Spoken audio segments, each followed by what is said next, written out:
This is kinetic molecular theory. We have kinetic molecular theory. It is a theory to try to explain why gases behave the way that they do. The first part is that gas particles are very small.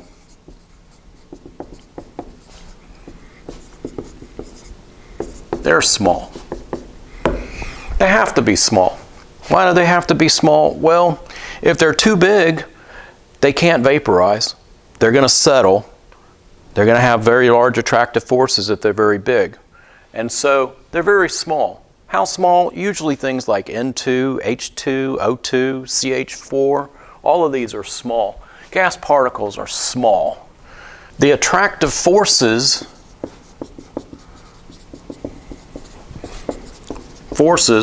are also very small. Now, why do they have to be very small? Well, let's go back to what we know about solids, liquids, and gases. Well, solids, the particles are close together and they can't move around each other.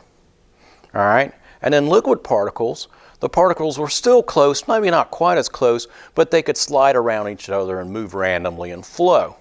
Now, gas particles, they were very far apart and go in all sorts of random directions. Now, what was keeping the solid and the liquid together? It was the forces that were holding them there. Strong forces hold them in place. Strong forces hold them together. Now, gas particles have to have small forces because what's going to happen is if it's small, as they hit each other, they're just going to bounce off. They're just going to bounce off. Now, what would happen if they were strong forces? Well, then they would come up and they would go, oh, there you are, I'm going to have to hang on. And you get enough of those hanging on to each other, what's going to happen? It's going to turn from, gases just whizzing around to perhaps a liquid.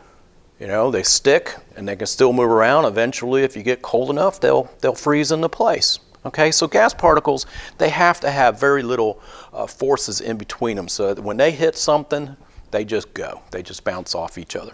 So gas molecules are also very far apart,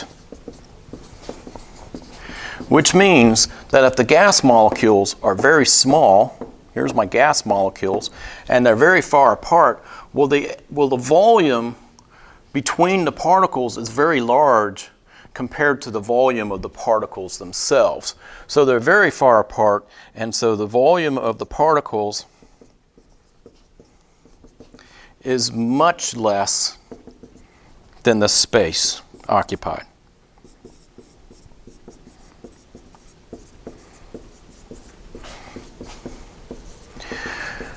Which means what? It means that most of the space in a gas is just empty. There's nothing there. You have a particle, you have them flying around, and there's literally nothing in between the different gas particles. So the atoms and molecules are very small compared to the distance in between them, like what I have right here as they're whizzing around,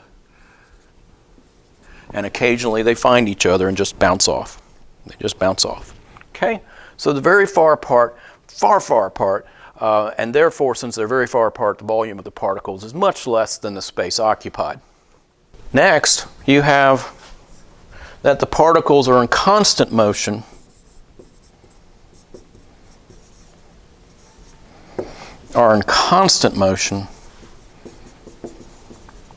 constant random motion, and they're very fast. Very fast. Very fast indeed. How fast are they? Well, they're moving roughly in the air molecules in this room right here.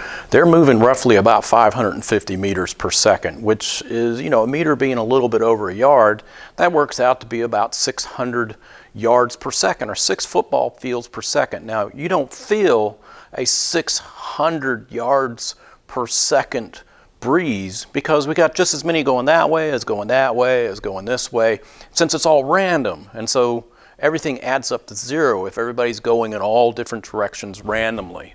But they are moving about 550 meters per second, which is pretty fast.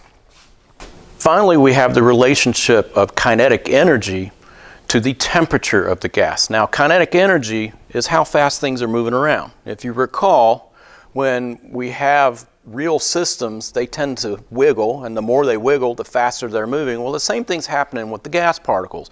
The hotter the gas particles, the faster these molecules and atoms, these gas particles, are moving. If it's cold, well, they're going to move slow, and if they're hot, they're going to move faster. And it turns out that the kinetic energy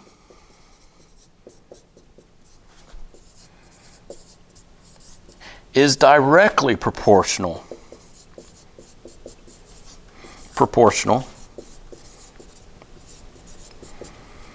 to the Kelvin temperature.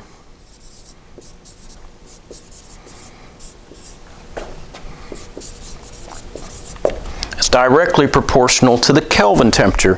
What does it mean to be directly proportional? That means if you double the Kelvin temperature, you double the kinetic energy. You double, right? Basically, as you double the Kelvin temperature, you double the speed that the different atoms are flying around. So if I was to go from 200 Kelvin to 400 Kelvin, I literally am doubling the kinetic energy.